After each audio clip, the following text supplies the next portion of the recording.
இதுல வந்து நம்ம முதல்ல எடுத்து வச்சுக்கலாம். நம்ம இப்படியே ரெடி பண்ண போறது கிடையாது, சைக்கிளை தலைகீழ திருப்பி ஆகணும். சரி, இப்போ தலைகீழ திருப்பிடலாம், பார்த்து பொறுமையா பண்ணுங்க.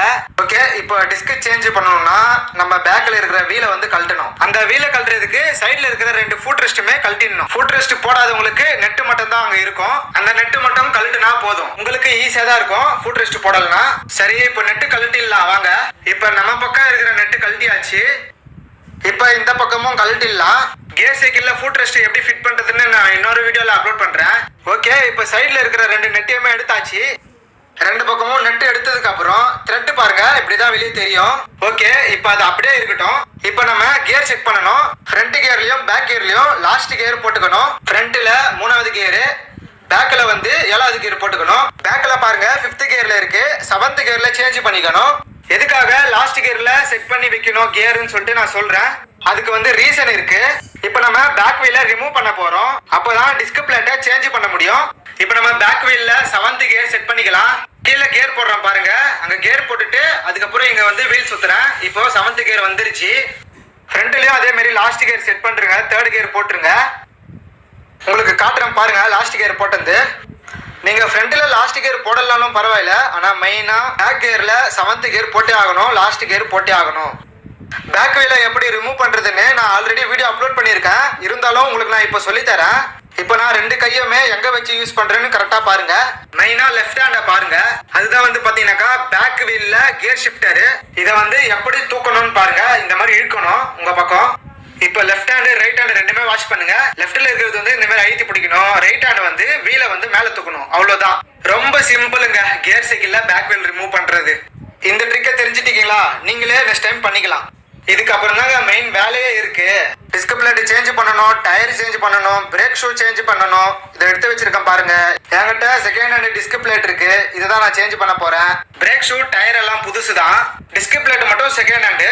இப்போ நம்ம டிஸ்க் பிளேட்டை சேஞ்ச் பண்றதுக்கு அலைன் கீ தேவை. என்ன சைஸ் அலைன் கீன்னு பாத்தீங்கன்னாக்கா 4mm அலைன் கீ வேணும். நம்ம கிட்ட இருக்கு, அதை எடுத்துக்கிட்டேன்.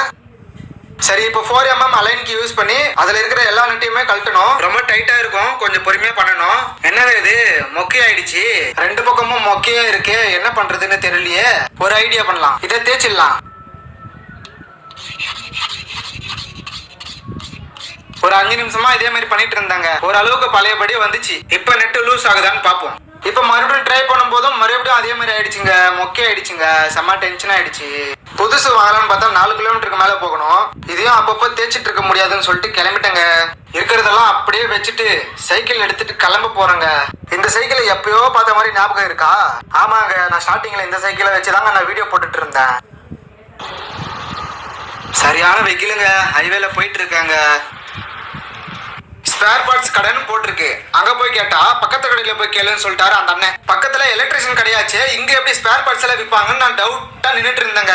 சரி போய் கேட்போன்னு போய் கேட்டா அங்கேயும் இருக்கு, கொஞ்சம் எக்ஸ்ட்ரா லென்த் இருக்கிற மாதிரி கேட்டாங்க, அது இல்லைன்னு சொல்லிட்டாங்க. இதுவே நல்ல பிராண்டுன்னு சொன்னாங்க, நல்ல கம்பெனின்னு சொன்னாங்க, வாங்கிட்டு வந்துட்டேன். இப்ப நம்ம பாதிலேயே விட்டுட்டு போன வேலையை கண்டினியூ பண்ணலாம். 2 அலைன் கீ வாங்கிட்டு வந்தேன், சைஸ் வந்து பாத்தீங்கன்னாக்கா 4mm. இதுல 1 யூஸ் பண்ணி தான் நான் இப்போ ரிமூவ் பண்ண போறேன். கடையில கேட்டுதான் வாங்கிட்டு வந்தேன், சீக்கிரமா மொக்கையாயிடுது அப்படின்னு. இல்லப்பா இது நல்ல கம்பெனின்னு சொன்னாங்க. பாருங்க சூப்பரா ஒர்க் ஆகுது பாருங்க, பரவாயில்லைங்க, நல்லா தாங்க இருக்கு குட்டியா இருந்தாலும்.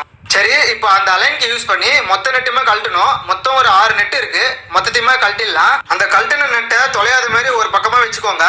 சின்ன டூல்ஸா இருக்கவே கையில அவ்வளவு லூஸ் பண்ண முடியல, அதுக்காக ஒரு டூல்ஸ் ஒன்று யூஸ் பண்ணிக்கிறேன். அப்படியே அதை யூஸ் பண்ணி அப்படியே கொஞ்சம் கிரிப்பா இருக்கும், அப்படியே கழட்டிடலாம் ஒன்னொன்னா. வெற்றிகரமா 3 நெட்டை கழட்டிட்டோம். இப்போ நான் லாஸ்ட் நெட்டு லூஸ் பண்ணிட்டு இருக்காங்க. இதை கழட்டிட்டோம்னா டிஸ்க் பிளேட் தனியா நம்ம கையில வந்துடும். அதை பாருங்க வந்துச்சு பாருங்க. இந்த டிஸ்க் பிளேட் ரொம்ப தேஞ்சிச்சுங்க, ஸ்டார்டிங்லேயே தேஞ்சிச்சு. கொஞ்ச நாள் அதே வச்சு ஓடிட்டு இருந்தேன், இப்போதான் அதை மாத்துறதுக்கு டைம் வந்திருக்கு. அந்த 2 டிஸ்க் பிளேட்டுக்கும் டிஃபரெண்ட் பாருங்க, ரொம்ப தேஞ்சு போயிருக்கும் பழசு. ரைட் ஹேண்ட்ல இருக்கிறது பாருங்க, கொஞ்சம் நல்லா பாருங்க தெரியும். திருப்பி யூஸ் பண்ணவே முடியாது, அந்த மாதிரி தேஞ்சிருக்கு. திருப்பி யூஸ் பண்ணாலும் பிரேக் சரியா பிடிக்காது. ஓரளவுக்கு நல்லா இருக்கு, செகண்ட் ஹேண்ட் தான் இது. சரி, இப்போ நம்ம லெஃப்ட் ஹேண்ட்ல இருக்கிற டிஸ்கை வந்து ஃபிட் பண்ணிடலாம். இப்போ அதுல டைட் பண்ண போற 6 நெட்டையுமே எடுத்து வச்சுக்கலாம். பக்கத்துல 2 எடுத்துக்கோங்க. இதுல நெட் டைட் பண்றதுலயும் விஷயம் இருக்கு. நீங்க ஃபர்ஸ்ட் ஒரு இடத்துல நெட் போடுறீங்கன்னா அதுக்கு ஆப்போசிட்ல தான் இன்னொரு நெட்டை போட்டு டைட் பண்ணணும். இதே மாதிரி 3 முறை ஆப்போசிட்ல வேற வேற நெட்ல பண்ணணும். இந்த ப்ரொசீஜர்ல நீங்க பண்ணீங்கன்னா அவ்வளவு சீக்கிரம் நெட் வந்து லூஸ் ஆகாது. நம்ம டெய்லி பிரேக் பிடிக்கும் போது அந்த டிஸ்க் பிளேட் வந்து ஷேக் ஆகும், அந்த மாதிரி வந்து ஆகாது. அதே மாதிரி தான் பண்ணணும். ஒரு பக்கம் வச்சீங்கன்னா அது ஆப்போசிட்ல பண்ணணும்.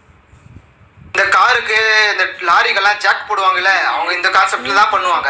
ஓகே, இப்போ நம்ம செகண்ட் செட் டைட் பண்ணிட்டு இருக்கோம். இப்போ தேர்ட் செட் வெற்றிகரமா இப்போ நம்ம ஃபிட் பண்ணியாச்சு. இப்போ கடைசியா ஒரு தடவை எல்லாத்தையும் டைட் பண்றீங்க நெட்டு. அத கூட ஆஃப் பண்ண மாட்டியா? இப்போ வேணா சும்மா கையில செக் பண்ணி பாருங்க, செம்ம ஸ்ட்ராங்கா இருக்கும்.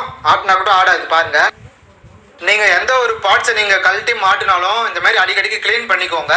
ஏன்னா மாட்டினதுக்கு அப்புறம் நம்ம கிளீன் பண்ண முடியாது. பாருங்க எவ்வளவு டஸ்ட் இருக்குன்ட்டுன்னு.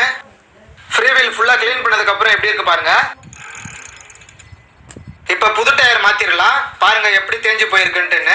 எனக்கு 2 முறை பஞ்சர் ஆச்சுங்க. இந்த மாதிரி தேஞ்சதுக்கு அப்புறம் டயர் தேஞ்சு போனாலும் கல்லு மேல அடிபட்டு பஞ்சர் ஆயிடும். அதனால நான் கையோட டயர் மாத்திக்கிறேன், புது டயரு. இந்த கம்பெனி நேம் வந்து பாத்தீங்கன்னாக்கா ரல்சன். ஒரு டயர் 1000 ரூபாய் வரும், நல்ல கம்பெனி இது. சரி, இப்ப நம்ம வால் டியூப்ல இருந்து காத்து இறக்கணும்.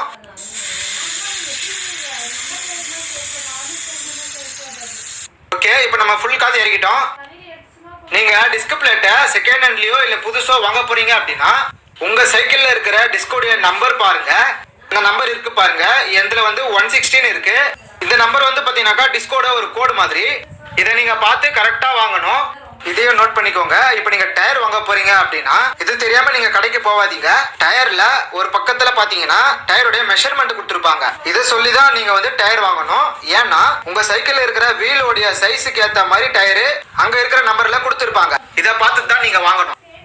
வால் டியூப்ல இருந்து காத்து இறக்குனதுக்கு அப்புறம் பழைய டயரை ரிமூவ் பண்ண போறோம், வெளியே எடுக்க போறோம். அதுக்கு இந்த மாதிரி 2 டூல்ஸ் எடுத்துக்கோங்க. இப்ப ஒரு டூல்ஸை இந்த மாதிரி வச்சுட்டு இன்னொரு டூல்ஸை இந்த பக்கம் சைட்ல எடுக்கணும். இந்த மாதிரி ஒன்னு எடுத்து ஒன்னு மாத்தி மாத்தி பண்ணணும். அதே மாதிரி உள்ள இருக்கிற டியூப் டேமேஜ் ஆகாத மாதிரி நம்ம பண்ணணும். இப்போ உள்ள இருக்கிற டியூபை கழட்டி வெளியே எடுத்துடலாம். இந்த மொத்த வேலைக்குமே கடையில கொடுத்து ரெடி பண்ணா எவ்வளவு அமௌண்ட் கேட்பாங்கன்னு மறக்காம கமெண்ட் பண்ணிடணும். இந்த வீடியோ பாக்குற நீங்க நம்ம சப்ஸ்கிரைபர்ல ஒருத்தரா இருந்தீங்கன்னா எந்த டிஸ்ட்ரிக்ட்ல இருந்து பாக்குறீங்கன்னு மறக்காம கமெண்ட் பண்ணிடணும். ஓகே, இப்போ நம்ம டியூபை எடுத்து வெளியே வச்சாச்சு. அந்த வீல்ல இருந்து எப்படி டயர் எடுக்குதுன்னு பார்க்கலாம். இது ரொம்ப ஈஸி தான். நான் கியர் சைக்கிள்ல டயர் ரிமூவ் பண்றது ரொம்ப கஷ்டம். கியர் சைக்கிள்ல வீல்ல இருந்து டயர் ரிமூவ் பண்றது ரொம்ப ஈஸி. இப்போ அந்த டயரை எடுத்து சைட்ல போட்டாச்சு. இப்போ நம்ம புது டயரை மாட்ட போறோம். இப்போ ரிமோடைய இந்த சைடும் டயரோடைய இந்த பக்கத்தையும் ஜாயின் பண்ணணும். ஜாயின் பண்ணி டயரை வந்து உள்ள இன்செர்ட் பண்ணணும். இப்போ அந்த டயர் மேல வீல்ல அழுத்தணும். கொஞ்சம் டயர் மட்டும் உள்ள போகும், கொஞ்சம் டயர் உள்ள போகாது. அதை வந்து டூல்ஸை வச்சு இப்படி நீக்கி உள்ள தள்ளிடணும். டயரோடைய ஒரு பக்கம் வீலை இன்செர்ட் பண்ணியாச்சு. இப்போ டியூபை வந்து இன்செர்ட் பண்ணிடலாம். வால் டியூபை, அதாவது காத்தடிக்கிற பகுதியை அந்த ஹோல்ஸுக்கு நேராக வச்சிடணும். அந்த டியூபை டயருக்குள்ள அழுத்தி விட்டுடலாம். அந்த காத்தடிக்கிற பகுதியை அந்த ஹோல்ஸுக்கு நேராக வச்சு உள்ள அழுத்திட்டு மேலே இழுக்கணும். அந்த வால் டியூபை பிடிச்சி மேலே தூக்குனீங்கன்னா வந்துடும். இப்போ வெளியே இருக்கிற டியூபை வந்து உள்ள இன்செர்ட் பண்ணிடணும். இப்போ டயருடைய இன்னொரு பக்கத்தை ரெம்முக்குள்ள இன்செர்ட் பண்ணணும். இப்போ ஒரு டூல்ஸ் எடுத்து ஒரு பக்கம் வச்சுக்கணும். அதே மாதிரி மாற்றி மாற்றி உள்ள இன்செர்ட் பண்ணிட்டே வரணும். அவ்வளோதான், டயரும் ஃபிட் பண்ணியாச்சு. இப்போ ஃபுல்லாக காற்று அடிச்சுக்கலாம். காற்று ஃபுல்லாக அடிச்சாச்சு. இந்த இடம்லாம் பார்த்தீங்கன்னா ஃபுல்லாக டஸ்ட்டாக இருக்கும். நம்ம வந்து துடைக்க முடியாத இடம் இது. அதனால இப்போ ஃப்ரீயாக இருக்கிறதுனால நம்ம துடைச்சிக்கலாம். இப்போ வீலை எப்படி அசம்பிள் பண்ணுறதுன்னு பார்க்கலாம். ஸ்டார்டிங்கில் நம்ம எப்படி எடுத்தோமோ அதே மாதிரி தான் நம்ம ஃபிட் பண்ண போகிறோம், அசம்பிள் பண்ண போகிறோம். இப்போ அந்த செயினில் 7வது கியர் செட் பண்ணுற மாதிரி நம்ம அந்த இடத்துல வச்சுக்கணும். பொசிஷனு கரெக்டாக வைக்கணும்.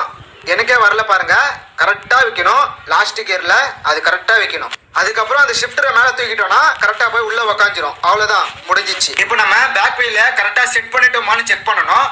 அது எப்படி செக் பண்ணுறதுன்னா 2 பக்கமும் த்ரெட் இருக்கும், எக்ஸ்ட்ரா த்ரெட். அது ரெண்டுமே வெளியே இருக்கணும். ஒரு முறை மேலே கீழே இருக்கும். அதெல்லாம் கரெக்டாக வந்து நம்ம செட் பண்ணணும். அப்படி நீங்கள் செட் பண்ணும்போது உங்களுக்கு கரெக்டாக ஃபிட் ஆகலை அப்படின்னா டிஸ்க் பிளேட்டு பிரேக் ஷூ மேலே உக்காந்துட்டு இருக்கும். அதை எடுத்து விட்டுட்டா சரியாக போயிடும்.